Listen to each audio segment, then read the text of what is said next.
নমস্কার বন্ধুরা, আজকের ভিডিওটি বাচ্চাদের কম্পিউটার শেখার জন্য একটি খুবই গুরুত্বপূর্ণ ভিডিও। কেউ স্কিপ করবেন না, সম্পূর্ণ ভিডিও দেখতে থাকুন। আমার কাছে অনেক গার্ডিয়ান জিজ্ঞাসা করেছে তার বাচ্চাকে তারা কম্পিউটার শেখাতে যাচ্ছে, তো কোন জায়গা থেকে কম্পিউটার শুরু করলে ভালো হয়। তো আমি তাদের উদ্দেশ্যে বলতে যাচ্ছি, আপনারা বাচ্চাদেরকে প্রথমেই কম্পিউটারে আর্ট থেকে শুরু করতে বলবেন, তাহলে ওদের মনোযোগ ঠিক থাকবে। তো আপনারা যদি আর্ট থেকে শুরু করতে চান তাহলে কি করতে হবে সেটা আমি আপনাদেরকে দেখিয়ে দিচ্ছি। আপনারা প্রথমে মাইক্রোসফট এমএস ওয়ার্ডের মধ্যে ঢুকবেন। এখান থেকে ব্ল্যাঙ্ক ডকুমেন্ট,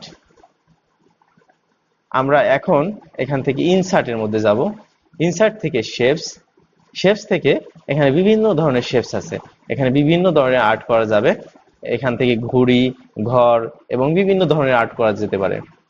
তো আমি একটি পতাকা আর্ট করে আপনাদেরকে দেখাতে যাচ্ছি, আপনারা দেখুন। এই পতাকাটি নিলাম, এখন পতাকাটির এই রংটা করে দিব চারপাশে সবুজ কালার, মাঝখানে লাল বৃত্ত। আবার ইনসার্টে গিয়ে শেপসে গিয়ে আমি এখান থেকে লাল বৃত্ত নিয়ে নিলাম, এই বৃত্তটির কালার করব। এখান থেকে শেপস ফিল থেকে আমি এটা লাল বৃত্ত নিয়ে নিলাম। এখন আমি আবার ইনসার্টে গিয়ে একটি পতাকা স্ট্যান্ড দেওয়ার জন্য এটা নিলাম।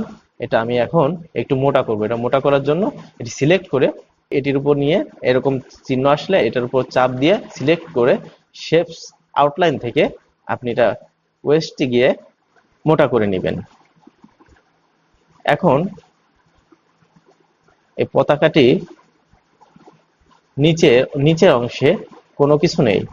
পতাকাটি দাঁড় করিয়ে রাখার জন্য একটা কিছু দিলে সেটা ভালো দেখা যায়।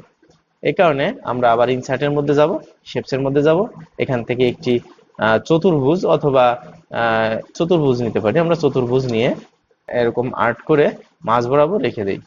এখন আমরা এটার ইট অথবা টাইলসের কালার করে দেব। তো এটা ইট অথবা টাইলসের কালার করতে হলে এটা আমরা সেই ফিল কালারে যাব। ফিল কালারে গিয়ে এখানে টেক্সটিউর নামে একটা অপশন আছে, এখান থেকে গিয়ে আমরা এই ইটের কালার অথবা টাইলসের কালার আমরা যে কোনো ধরনের কালার নিয়ে নিতে পারি। আমরা এই কালারটি নিয়ে নিলাম। এখন পতাকাটি সম্পূর্ণ হয়ে গেল। তো বিভিন্ন ধরনের আর্ট এখান থেকে করতে পারবে বাচ্চারা। আপনারা যদি এখান থেকে শুরু করান তাহলে বাচ্চাদের মনোযোগটা নষ্ট হবে না। এরা আস্তে আস্তে ছোট থেকে একদম প্রপার ওয়েতে এরা কম্পিউটার শিখে যেতে পারবে এবং এরা খুবই ভবিষ্যতে এক্সপার্ট হবে, কারণ এই সকল কাজ করলে তাদের হাত চালু হবে এবং কম্পিউটারের বিভিন্ন বিষয় তারা জানতে পারবে। তো সবাইকে ধন্যবাদ বন্ধুরা। আমার এই ভিডিওটি আপনাদের যদি ভালো লেগে থাকে আপনারা সকলেই সাবস্ক্রাইব করে দেবেন এবং আমার পাশে থেকে আমাকে আপনারা সহযোগিতা করবেন। আপনাদের সকলকে ধন্যবাদ। আপনাদের যদি কোনো সমস্যা কিংবা কোনো জানার কিছু থাকে তাহলে অবশ্যই আমাকে কমেন্টে জানাবেন। আমি সেই সম্বন্ধে ভিডিও করে আপনাদেরকে অবশ্যই আমি দিব।